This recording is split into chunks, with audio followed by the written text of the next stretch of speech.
Hello everyone, আসসালামু আলাইকুম। ঈদ মোবারক। কেমন আছেন সবাই? আশা করছি আল্লাহর অশেষ রহমতে সবাই খুব ভালো আছেন।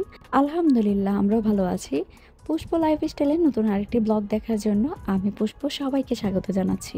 ভিডিও শুরুতে সবাইকে জানাচ্ছি ঈদের অনেক অনেক শুভেচ্ছা। নিশ্চয়ই সবাই পরিবারের সাথে ঈদের দিনটি খুব ভালোভাবে উদযাপন করেছেন। আলহামদুলিল্লাহ, আমিও আমার ছোট্ট পরিবারটাকে নিয়ে খুশির একটা দিন কাটিয়েছি। সেই খুশির দিনের ছোট ছোট অংশগুলোকে ক্যামেরাবন্দি করে আজকে আপনাদের সাথে উপস্থাপন করছি। আশা করছি ভালো লাগবে। যারা এই ভিডিওটি দেখার জন্য ক্লিক করেছেন, আপনাদের প্রতি রইল অনেক ভালোবাসা। অবশ্যই ভিডিওটিতে একটা লাইক দিয়ে ভিডিওটি কন্টিনিউ করবেন। চাঁদ রাত থেকে ভিডিওটা শুরু করেছি। ইফতারি খাওয়ার পর আমার ছেলেদের বলেছিলাম, তোমরা ছাদে গিয়ে দেখো, ওই আকাশে চাঁদ দেখা যাবে, আগামীকাল ঈদ হবে। ওরা কিন্তু ছাদ থেকে ঘুরে এসেছে, চাঁদ দেখেনি। চাঁদ দেখা কিন্তু খুব কষ্ট। চিকন একটা চাঁদ আকাশে দেখা যায়। যখন ছোট ছিলাম, ইফতারি না খেয়ে কিন্তু বাইরে দৌড়াদৌড়ি শুরু করে দিতাম চাঁদ দেখার জন্য। চাঁদ দেখতে খুব কষ্ট হতো। আমরা এই পাশ ওই পাশ দৌড়াদৌড়ি করতাম। হয়তো বড়রা দেখাতো, ওই যে চাঁদ দেখা গেছে। ওরা তো আর চাঁদ দেখেনি, বাসায় ফিরে এসেছে। তো টিভি ছাড়ার পর দেখলাম আগামীকাল ঈদ হবে। সেই আনন্দে টিভির মধ্যে কতক্ষণ। ওই রমজানেরই রোজার শেষে এলো খুশির ঈদ গানটা কিন্তু কয়েকবার শুনেছি। গানটা এত বেশি বেশি শোনার কারণ হচ্ছে, ছোটবেলার মতো তো এখন আর ঈদের আনন্দটা কাজ করে না। এটা শুনলে ছোটবেলার কথা মনে পড়ে। গড়ে গড়ে কিন্তু এই গানটা বাজতো, অনেক ভালো লাগতো। আসলে বড় হওয়ার পর ঈদের আনন্দটা যে কোথায় হারিয়ে গেল। তারপরে কিন্তু গান শুনে রেস্ট নিয়ে চলে এসেছি রান্নাঘরে। আগে থেকেই প্রিপারেশন করে রেখেছিলাম আজকে কি কি রান্না করব, কারণ সকালবেলা আমি এত কাজের চাপ নিতে চাচ্ছি না। সকালে বাচ্চাদের রেডি করে নামাজে পাঠানো, তারপর রান্না বান্না, অনেক কষ্ট হয়ে যাবে। দেখা যাবে যে সারাটা দিন, মানে ঈদের দিন সারাদিন আমার রান্নাবান্না নিয়ে ব্যস্ত থাকতে হবে। আগের দিন রাত্রে কিন্তু আমি এই যে সেমাই রান্না করে নিয়েছি। আজকে পাকিস্তানি লম্বা সেমাইটা রান্না করলাম, এটা আমার খুব পছন্দের। আর এই যে নবাবী সেমাই দেখছেন, নবাবদের নবাবী সেমাই। আমার বাচ্চাদের আবার এই সেমাইটা খুব পছন্দ, বিশেষ করে আমার মেজো ছেলেটা।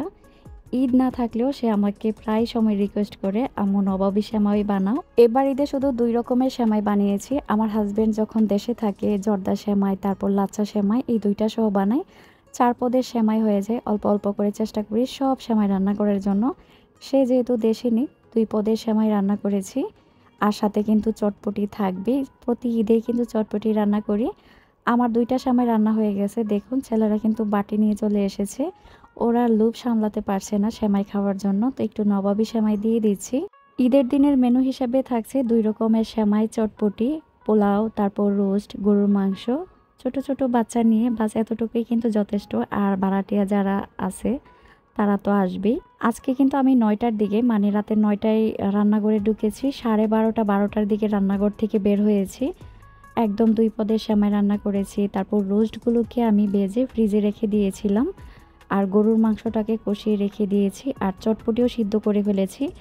মোট কথা হচ্ছে সকালবেলা যাতে আমার কোনো ঝামেলা করতে না হয়, খালাকে খুব রিকোয়েস্ট করে বলেছিলাম, শুধু আমাকে এসে ঘরটা মুছে দিয়ে যেও, তাইলেই হবে।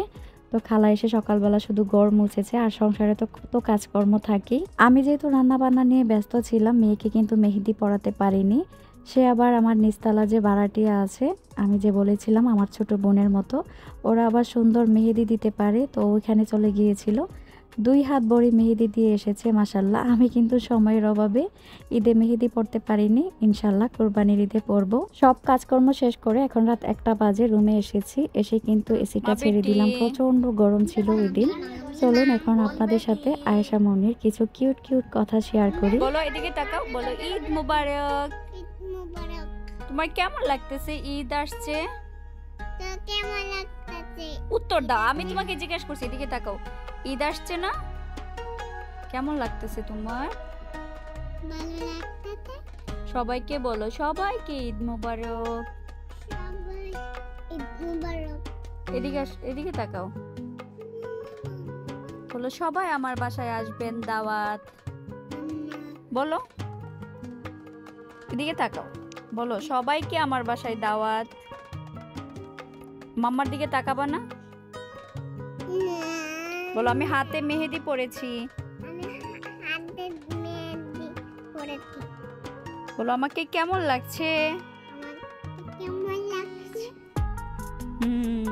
বলো কালকে আমি সুন্দর ড্রেস পরবো।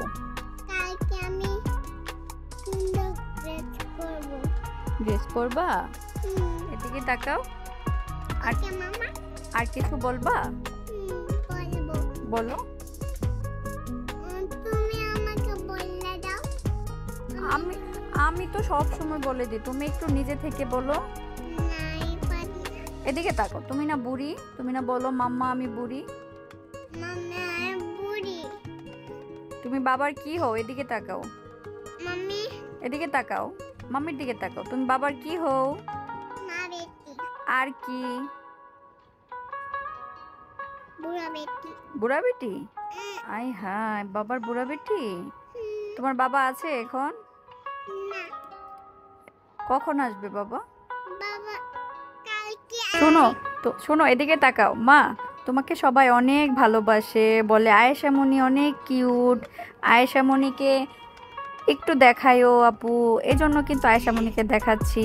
মামা সবাইকে থ্যাংক ইউ বলে দাও।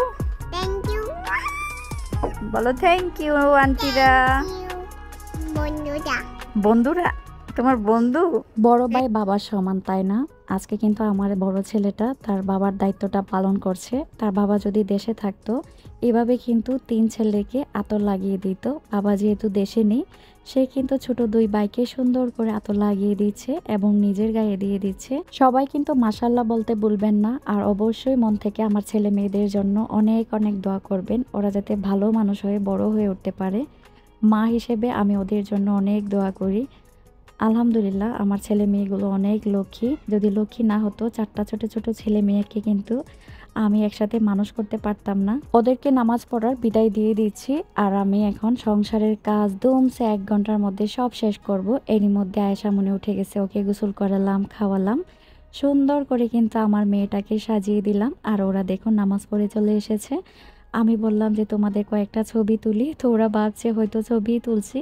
পরে বললাম যে আমি কিন্তু তোমাদের ভিডিও করছি। এক একজনের মুড দেখুন চেঞ্জ হয়ে গেছে। ছেলেরা একটু বেশি লাজুক টাইপের হয়, একটু একটু করে বড় হচ্ছে। যখন বলি তোমাদের কয়েকটা ছবি তুলি বা ভিডিও করি, ওরা ক্যামেরার সামনে আসতেই চায় না, খুব জোর করে আনতে হয়।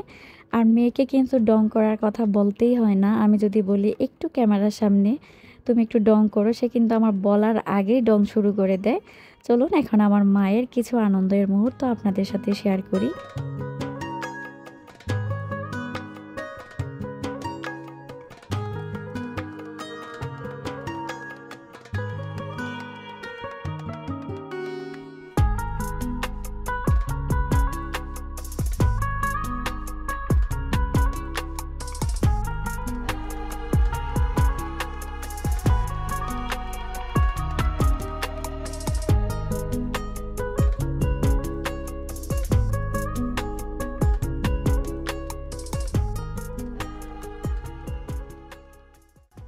ধাক্কাধাক্কি করবেন না। ঈদ সালামি নিতে গেলে কিন্তু অবশ্যই লাইনে দাঁড়াতে হবে। লাইনে দাঁড়ান, তারপর আপনাদের সাথে আমি সালাম বিনিময় করব, তারপর আপনাদের সালামি দিব।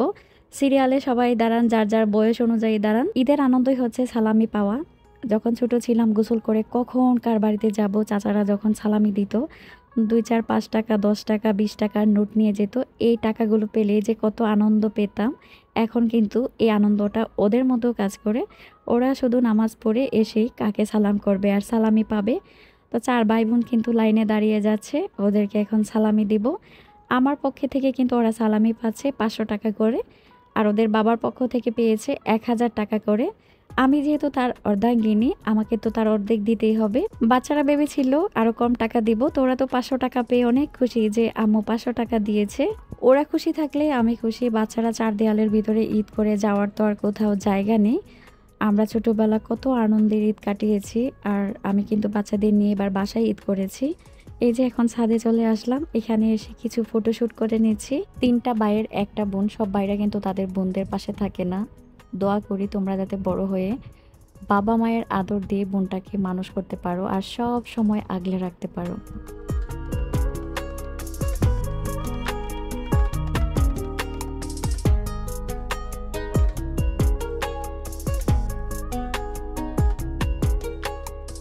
আজকের জন্য আমি এখানেই বিদায় নিব। আপনারা সবাই ভালো থাকবেন, আমিও আমার পরিবারের জন্য সবাই দোয়া করবেন। আল্লাহ হাফেজ, আসসালামু আলাইকুম।